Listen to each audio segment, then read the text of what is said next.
We good.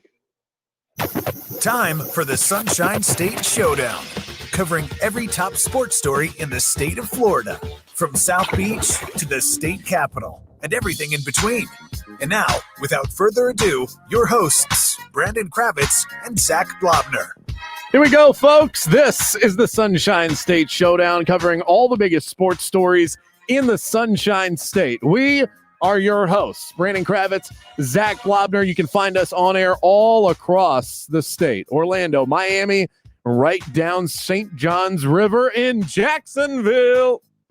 Duval! What's up, Minshew Maniacs? Find us streaming on iHeart today, our video stream on Facebook and Twitter, as well of our many great affiliates. Zac, TGIF.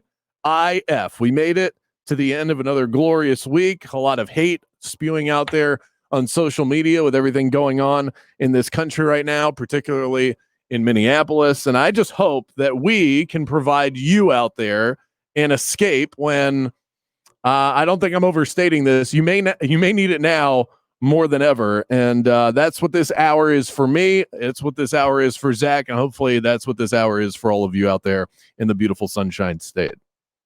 Yeah, I couldn't agree with you more. And, we're not going to delve too deep into anything. I'll just say this: prayers up for the people in Minneapolis, and honestly, the people all across not only the country, the globe. It's crazy times right now. 2020 has been a mess.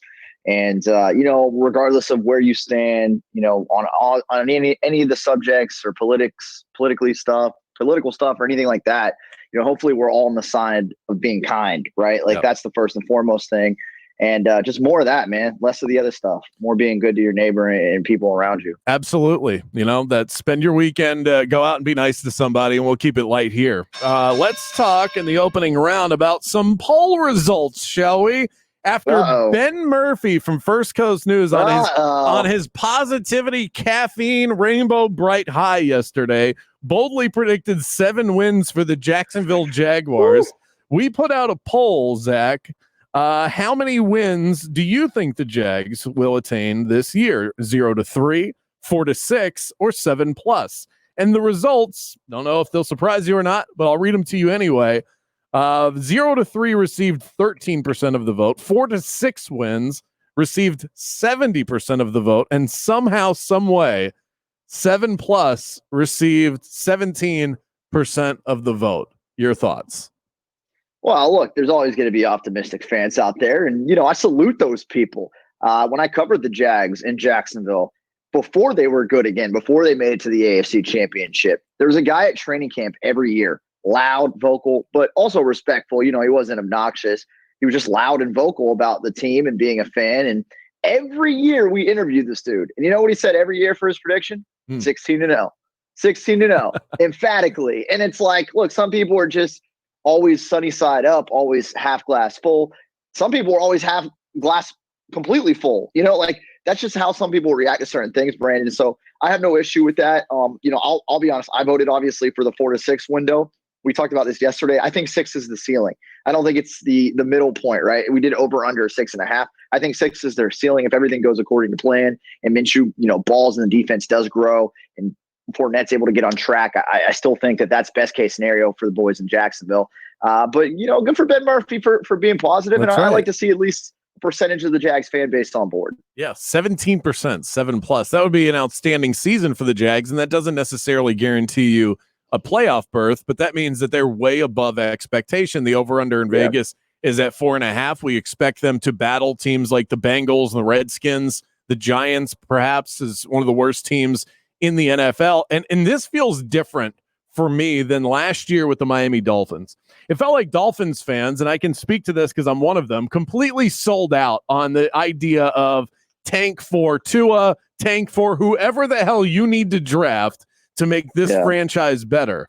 Because of the likability of Gardner Minshew, I'm not getting that sense from Jaguar fans that they're really into the tank. I think they want this to work with the guy that they have. I kid you not. The exact line I was about to spit out was because of the likability of Gardner Minshew. Not a joke. And honestly, I was going to save this question for Coast to Coast, but it fits so well into what we're doing. Is he the most likable guy, the most popular guy in Jacksonville these days? Like, he's got to be, right? Because the defense has been torn apart and shifted around. The other two stars that you might even start to think of are probably going to get traded. I mean, certainly DJ Chark, I guess you can mention. There's some other fan favorites, but Gardner Minshew is Jacksonville right now. And he's saying the right things. Like, I'm going to be careful how I phrase this. Gardner Minshew right now is what people were hoping Baker Mayfield would have been heading into his second season. He seems calm, cool, collected. He's still swagged out, but he's doing it in such a humble way that, like, you don't feel like taken aback by it. Right. Baker, to his credit, has seemed that way heading into this season, but he's got 2 years on Gardner, right? I think so. Regardless, I'll say this: Minshew is in a great position. Hopefully, it goes well. And we mentioned if they do get to that 7-win or more window, that means that Minshew probably had a great year, and they're looking to keep him on board as the starter in 2021. I like the comparison to Baker Mayfield. You're right, because what we got from Mayfield was a lot of cocky and not a lot of backing it up. And I think what we like about Gardner Minshew is a lot of the same things, but he played above expectation. Even if he wasn't great, he was much better than you expected. Humble, cocky, cool. Those 3 words. And when you're cocky and cool, but you're bad, then it doesn't work out. If you're humble, cocky, cool, and play above expectation, you become a pop culture icon the way that Gardner Minshew has. And that's what Baker Mayfield's trying to get up to in Cleveland. Because I don't think he is the phenomenon in that market the way that Gardner Minshew has become in Jacksonville. I was talking to a big Jag fan that I know that was saying if he pops this year, if he plays so well that the organization feels like, all right, we've got our guy, forget about tanking for Trevor or Justin Fields. We're just going to stick with Minshew. If he wins 7 games, it's going to be hard to move off of him. That instantly after this season, he could be the most popular Jaguar ever, including Mark Brunell. That's how strongly this individual feels about it. That's strong, but think about it. If he plays so well that he convinces the Jags not to draft a quarterback, which seems like an obvious move, then that is something to consider, because that means with the popularity he already has, he would then build on top of that, and at least for the time being, could be maybe the most popular Jaguar we've ever seen. So this is why that's a tough thing to say, and I'm far from being on board with that sentiment. And it's not because of Gardner in any capacity. Looking back at Baker's been surrounded. He's got Jarvis Landry. He's got OBJ. He had David Njoku. They added Austin Hooper for this season. Like, he has weapons all over. Kareem Hunt, Nick Chubb. Like, they had Duke Johnson. Like, it was stupid how many offensive weapons Baker's had around him since day one. Gardner, we talked about last year. Fournette, he's great when he's on the field, but how often is he on the field? That O-line's been crap, really bad. They've had a lot of injuries as well. And then his best weapon in the receiving game is DJ Chark, who had a breakout year. We're not even necessarily sure if he'll be the best receiver on the team this year. Yeah. We're thinking rookies might overtake that job, which goes to show no shame on DJ Chark and what he was able to accomplish, but clearly his talent level isn't that of like an OBJ or even a Jarvis Landry, perhaps. So with that, all that being said, Gardner's going to be in a weird spot because if he plays well and like really wows us, they're still not going to win many games, right? Like, if he plays well and wows us, yeah, he might pull out like 2 or 3 wins and they'll go from a 4-win team to a 7-win team.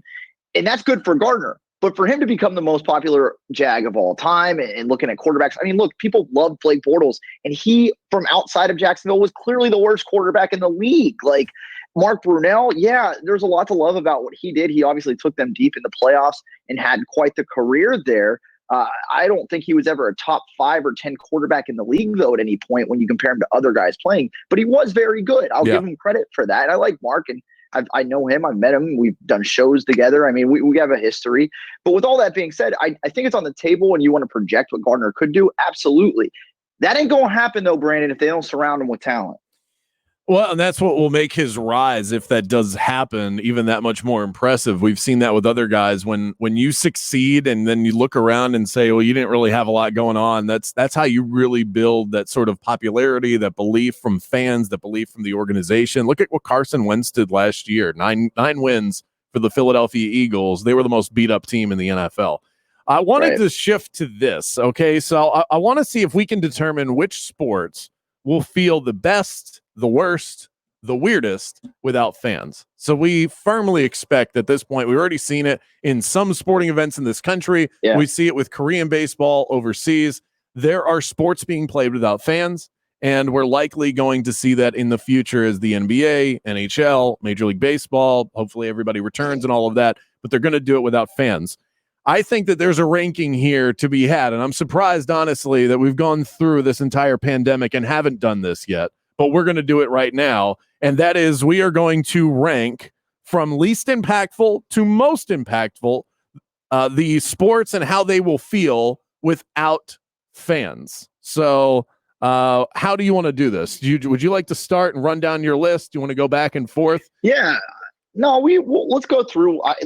We've done a lot of lists in our day in different markets on different shows. I think we both just run through our lists and then we kind of just have a conversation about it. And I'll start things out. I mean, certainly having the opportunity to see, NASCAR and UFC happening is something that like makes me feel good about those guys being the least affected by it, because we've been watching, and to me, it hasn't been different. I haven't enjoyed NASCAR any less or more because of no fans. And I'll say the same thing about the fights that I've watched. So because I know that, I'm putting them at the least affected as the top two. I'm with you. Beyond that, the other sport we've seen is golf. And golf, to me, I enjoyed the match and the shots and all. Now, there was a lot of trash talking. We won't see that in like a major that's played, right? It'll be different. We won't have it. So it's hard to project because I've enjoyed the golf I've watched, the head-to-head matches. From that point of view, yeah, I'd rank that in the same category as like not being that affected, because golf's a quiet game. It's a gentleman's game. I mean, the broadcasters literally whisper 99% of the time, even when they are having, spectators around the course. So the sports that have been played, I've shuffled off to the side. They clearly are able to operate regardless of fans. So I know that. I feel good about that. The next two sports I have are both football, NFL and college, as far as least affected. Wow. College because of, let me tell you why. Because okay. College, so first of all, the difference is students in college fan bases are more rambunctious than NFL fans. I don't care. You can cut it any way you want, but you go to a game in the Swamp or at the Bounce House or in Baton Rouge, it's crazy. It's mayhem. And you can't fight that in the NFL. Although obviously the product in the NFL with the guys being, more trained and more ready to play is better, in my opinion. The fan base is more rambunctious in college. So not having them will be felt more than it will be in the NFL. So that's how I split those two up. Now, with that being said, if you think about it in the NFL, when you're watching a game, you don't react to the fans reacting in the stadium. You react to the commentators and the actual plays. And those sports are so strong right now, football, the sport, I should say, is so strong right now that it can carry itself just based on gameplay. So it'll be different without fans, but the hits are still going to sound heavy. You might hear more yelling out, but for the most part, you're watching those guys play. You're not listening to them talk or anything like that. And there's still going to be broadcasters breaking it down as you watch it. So I feel like watching that game, football, whether it's college or pros from home, won't feel very different. Now let's go to the last three, and these are going to be the most affected. They're the sports that are still trying to figure out how to get back. And in this order, I have baseball, basketball, hockey. I think hockey is going to be the most affected out of those three. I think baseball will be the least affected. And here's my thing with baseball. Because it's such a slow sport, there's only a few moments, similar to golf, where the fans in stadium, in-house, actually do react, right? Like you can literally have 9 innings of quiet baseball where like the pitchers are just on fire, right? Like, and maybe you get a cheer at the end of each inning if the pitcher continues to like be strong, but you could go a full baseball game in silence and it still be a great baseball game if the pitchers are out dueling each other, right? So that's the way I approach that. Unless they're hitting home runs, you're probably not getting a giant cheer often at a baseball game. I've been to enough. Okay, but you're saying that because you're making your way to the list of the sports that would be most impacted, but it sounds like you're making a case for why baseball would not be impacted. Yeah, I'm going from least to most impacted. Got it. So least to most, and break it down by section. I have the sports that have returned seem very unaffected. I think football will be very unaffected, and then the last three that I think will be affected will be baseball, basketball, and hockey. But again, I put baseball as the least affected out of those three. Basketball, you still have the bouncing. I think that's going to get annoying, and that's squeak part of my of the issue. shoes. Wait until you get a load of that. Oh my god, it's going to get annoying. Yes. It's going to get annoying. It's going to get annoying, as is the hockey. And look, hockey skating is loud too, man. I don't know if you've been to a rink recently, but it is loud. So I think that ambient noise is going to be what we hear for baseball and hockey, and it's going to drive us insane. Furthermore, with basketball, I think that there's a lot of commentary that helps that game move along as well. With hockey, I think it's such a mesh of like listening to the broadcasters, but also like watching, but also hearing the ambient noise. I think without that mesh, it's just gonna hurt the product. You're gonna get more annoyed with the broadcasters. I just think it's gonna be a lot worse. And I put hockey at the bottom. Okay. But yeah, I'm not looking forward to the squeaking of shoes or the skates going back and forth. Okay, so I mean, it really comes down. It almost sounds like to you, the ones that are most impacted by no fans are the ones where you're afraid that as a viewer on TV, you're going to be annoyed by the things that are usually drowned out by fans making constant That's how noise. we're going to be watching it, and that's how we're going to be watching it. So at the top of the list for me, least impacted, I agree with you. I didn't even rank UFC, but they would be right there with NASCAR because I agree. I've watched it, and it hasn't impacted it at all. NASCAR, I honestly can't even tell the difference. That's how impactless this has been for them. Golf would be next on my list for a lot of the reasons that you stated. I'm not going to belabor the point. For me, Major League Baseball would be next on that list because we've seen it now with Korean baseball. I can watch that product, and baseball is one of those that as a viewer on TV, I don't mind watching that sport on mute. Doesn't bother me at all because it's sort of a laid-back atmosphere as a viewer anyway. NBA basketball is next on my list. I start to fear a little bit of the annoyance, but I think the intensity that you're going to feel, especially as they get into the playoffs, I think that can make up for some of the annoyances that you'll hear with no fans in the stands or arena noise. NFL would be next, and the reason why they are sort of in the middle of the list, in college football, you'll see where I have them, is that we'll get by with just having fantasy football will alleviate this sort of need to see the crowd and hear all of the cheers and all of that. So because we have something else to focus on, I think that it won't bother us as much. NHL, that's a great point. NHL and MLS are next, and they're really neck and neck because they're very similar in this way. They're back and forth sports where you have constant crowd noise. That constant crowd noise, I don't think people realize how helpful that is to the overall feeling, especially for the NHL as they make their way into the postseason. That's maybe the most exciting playoff in all of sports without fans. Is it going to feel that way? I'm not sure. With MLS, look, I'm sorry. I like soccer, so I am not a soccer hater, and I hope that the hipsters out there listening to this show don't get upset when I say this. If they do, they do. I don't think you realize how boring and dull soccer can be without the fans.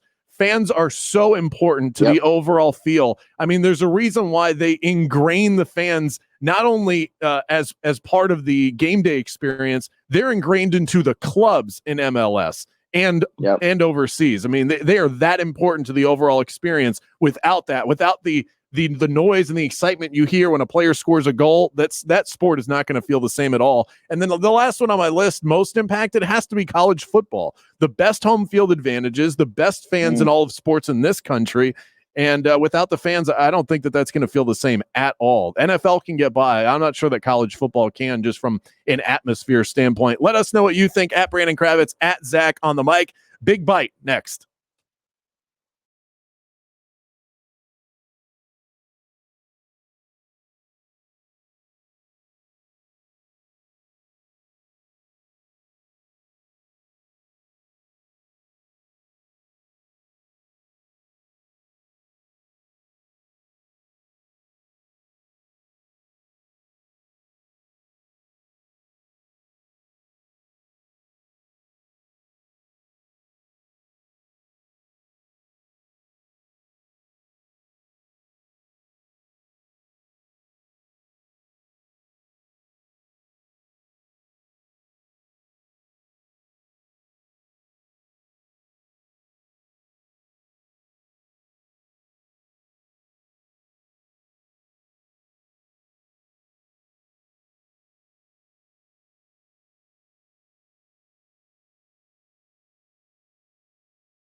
Rain or shine, these guys have you covered.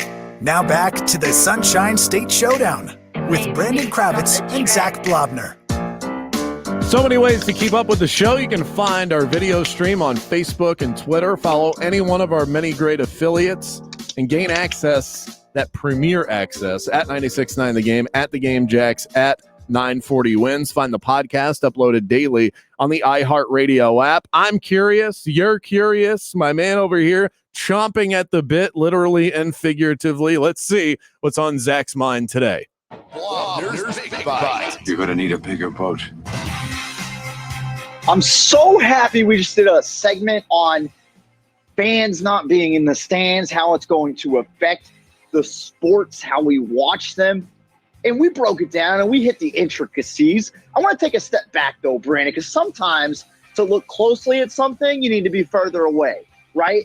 Those situations in life certainly exist. I feel that way about no fans in the stands. And I've seen people on Twitter, I've seen people on social media, on the text line of all the shows and all the markets complaining about, well, what about me? I'm a season ticket holder. I want to get into this stadium. I want to be able to do this and that and be a part of the game day experience. And I'm not going to downplay the fact that tailgating is a big part of sports culture, and it will be missed. Shoot, it's missed right now, right? I miss it. You miss it. With that being said, let's put things into comparison, though, for what we've been dealing with. No sports, no games, and no sense of what's next or when it'll happen.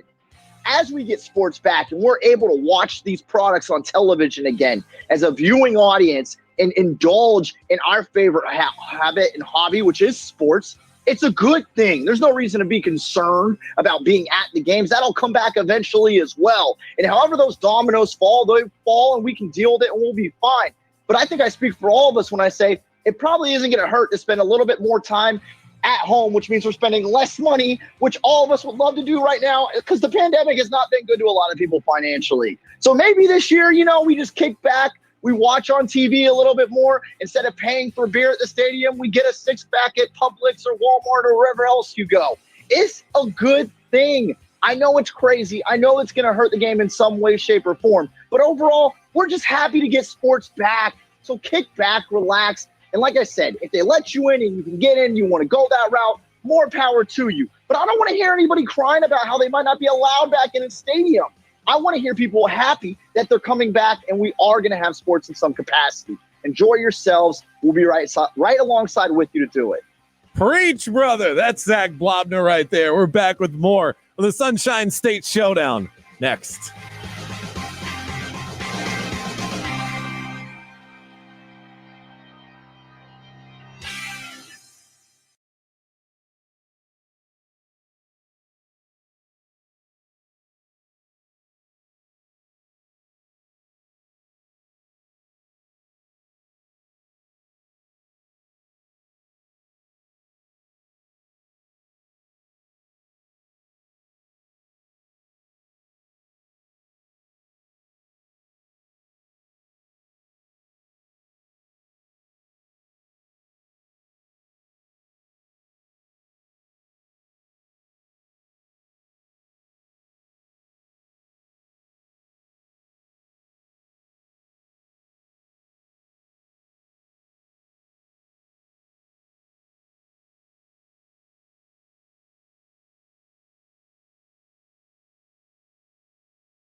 Welcome back to the Showdown with your hosts, Brendan Kravitz and Zac Blobner. What? Did we just become best friends? Yep. Time for some added insight. Let's head to the Sunshine State Hotline. I know when that hotline blink. Very special guest today, Jason Siegel, CEO of the Greater Orlando Sports Commission, helping bring sports not only back to the state of Florida, but back to our great market here in Central Florida, where I am based out of. GreaterOrlandoSports.com is where you can get more info on that.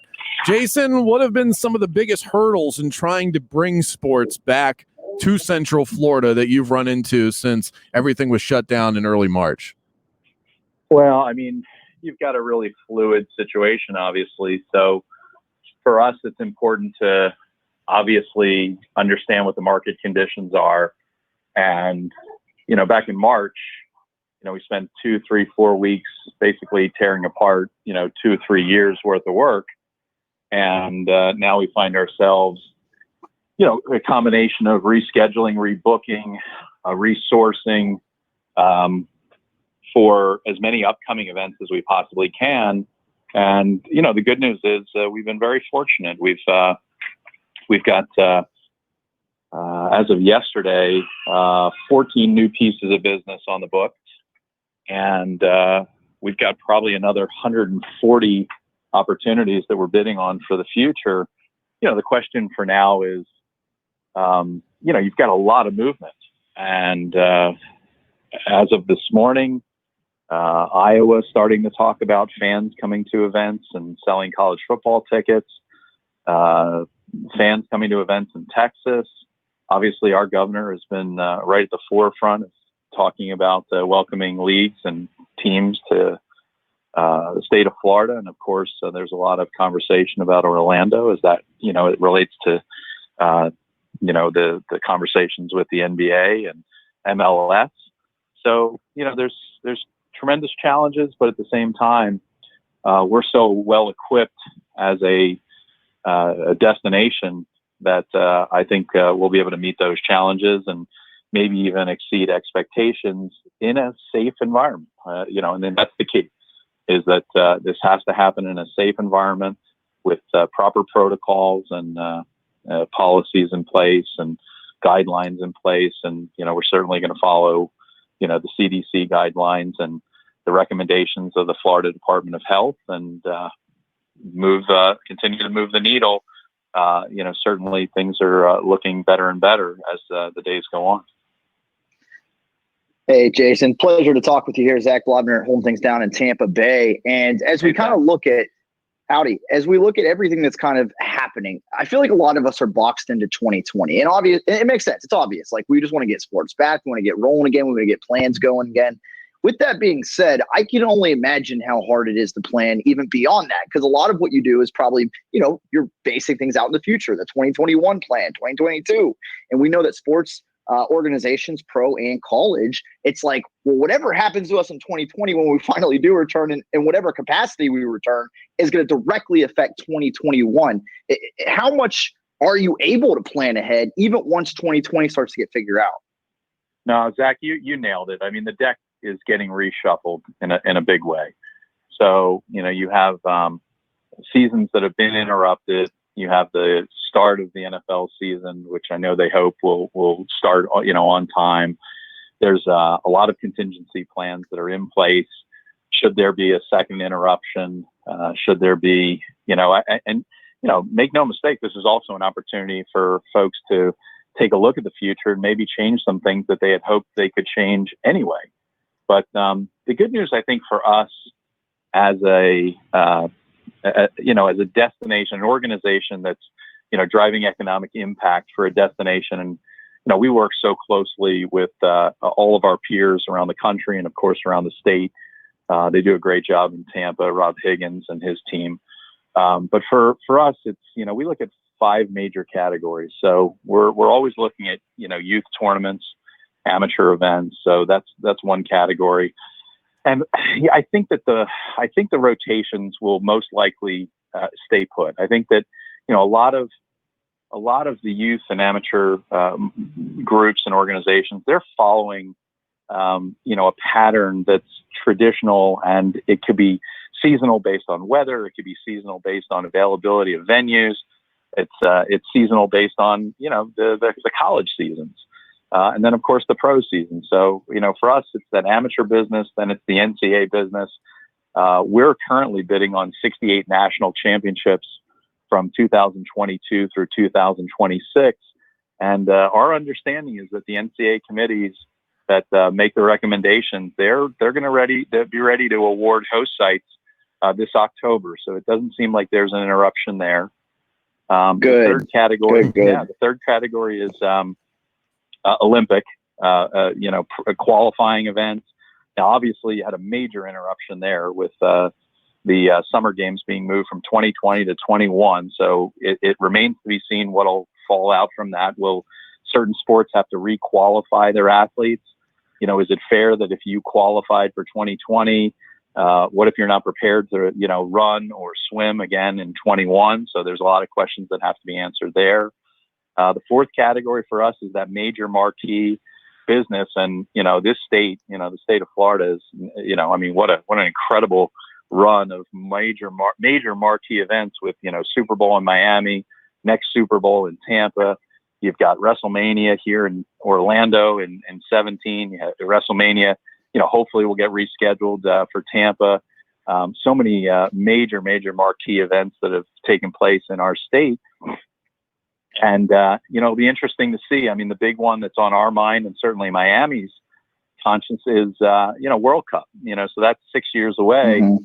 But, we experienced an interruption there because we were supposed to have site visits this summer to determine who the host cities would be for the 2026 World Cup. And then the last area, which I won't say it was interrupted nowhere near as greatly as, but it has been interrupted, is esports. Certainly there's the ability to do a lot of things virtually. And but at the same time, I think a lot of those event organizers look forward to, and part of the business model is having live events, whether it's, Overwatch League or Call of Duty or so many great titles that are out there. So I think, we're going to see, we were already seeing a big uptick in the esports side. I think that'll continue. And I know in my household, there's an awful lot of Fortnite getting played mixed in with learning at home. But, so, it's a great question. I think, things will settle in. Obviously, a lot of that is predicated on, a solution to this pandemic. But it'll be really interesting to see. I give, all the major leagues, you give them so much credit. The amount of information they've had to digest, the planning that's had to take place.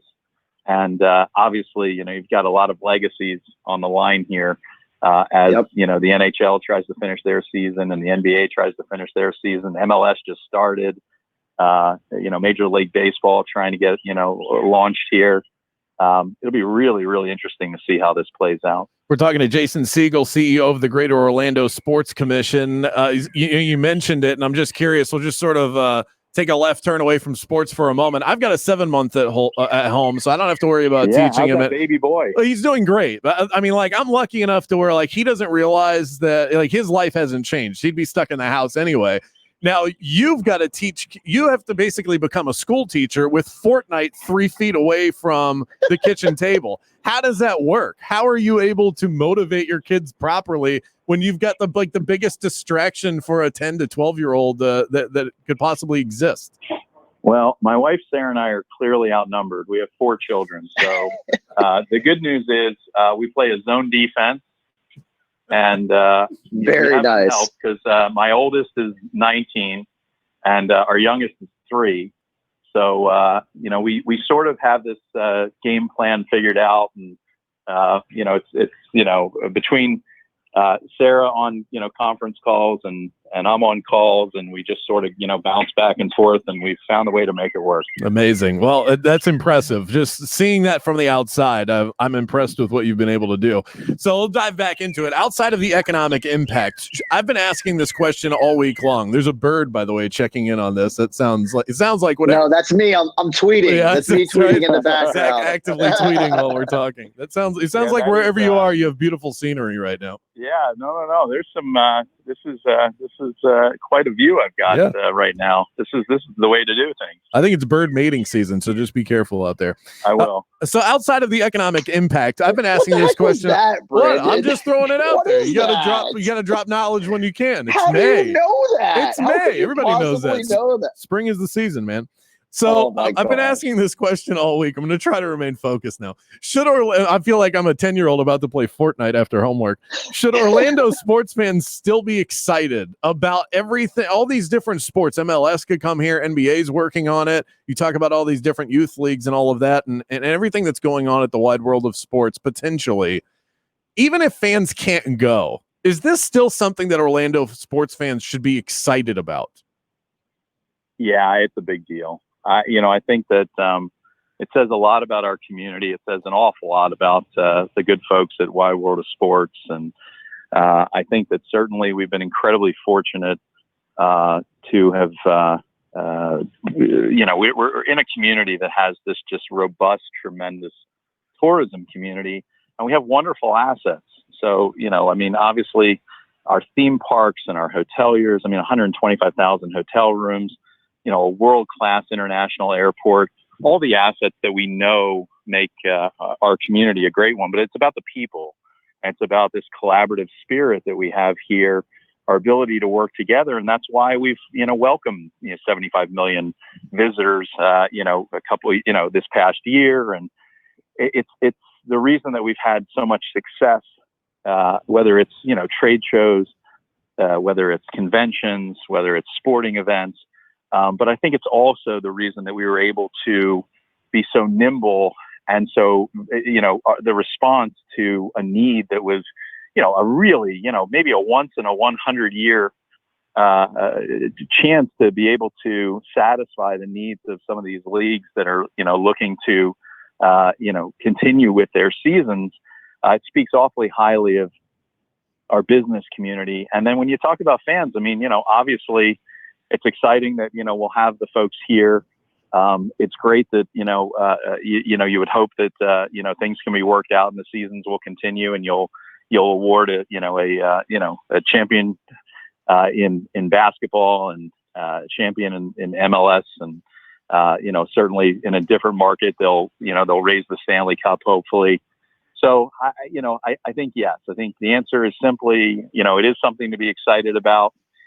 I think the thing to, watch that will really be interesting is, you have news today of, Iowa going on sale with college football tickets. Texas is talking about welcoming, up to 25% in their ballparks and stadiums. I just wonder how, that'll play out over the next, 6 to 8 weeks as we take a look at the possibilities and get more and more information as, these leagues and teams make decisions going forward. Now, obviously, we wish we were breaking down games like actual play and all that, and we're certainly starting to slowly get back into it. But one of the funnest conversations that I've had with Brandon, Jason, over the last really 2 months has been a recent one, and it's about the NBA teams jockeying for different resorts at Disney. And we really enjoyed going back and forth. So, this is my suggestion. And I just want to see where you're at on this, Jason. I said they should go by seeding and be allowed to choose, right? So, if you're a 1 seed in the East and your record's better than the 1 seed in the West, you get to pick. You want the Grand Floridian, you can have it. You want to stay at Camp Wilderness, you can go wherever you want. I just want to, kind of get your take on how these NBA teams should be able to pick their resorts. Boy, that is such an organic, Orlando-esque type conversation right there. Welcome to Sports Talk Radio during a pandemic, Jason. 2020, baby. Brandon, you guys have really ratcheted up your tourism conversations. Yeah, I love it. Yeah. I will say this, much like the 30 venues that we represent and work on behalf of, I would say that all of our hoteliers are just like our children. We have no favorites, and we love them all equally. He's a man of the people right there.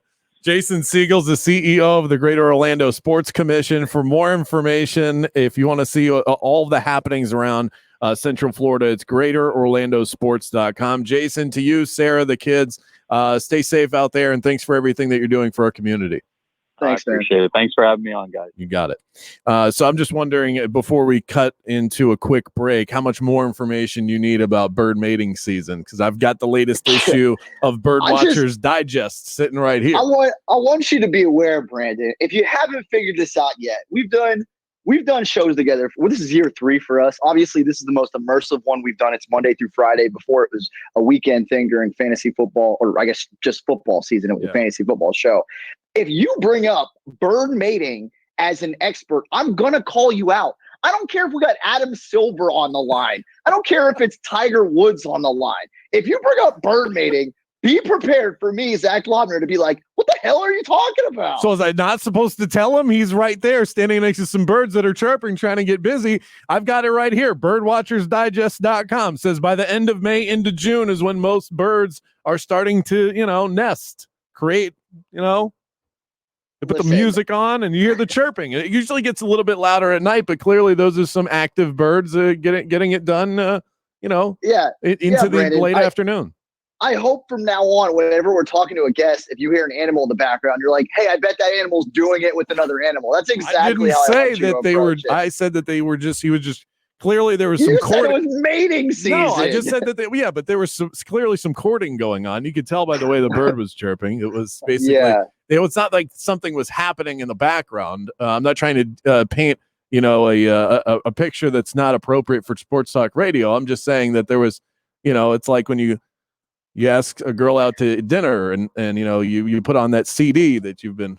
People still say that anyway. You're still going, like you're still trying to sell this. It's done. It's the you know how long you should have a conversation about mating season?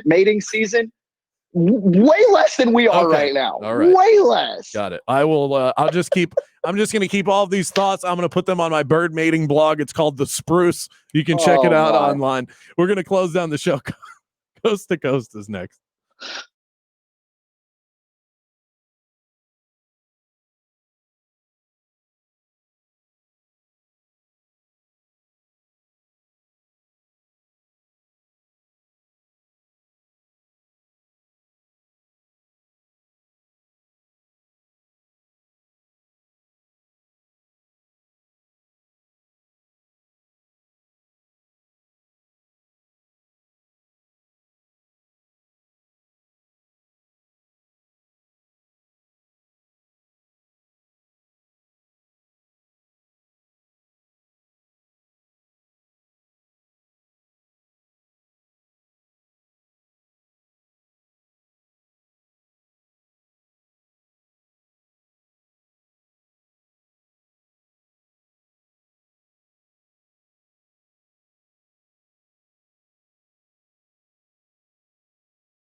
The Sunshine State Showdown with Brandon Kravitz and Zac Blobner.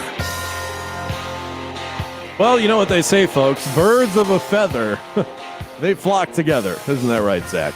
Special shout out to those who have taken the ride with us early on this show in its infancy while we're just fledgling birds.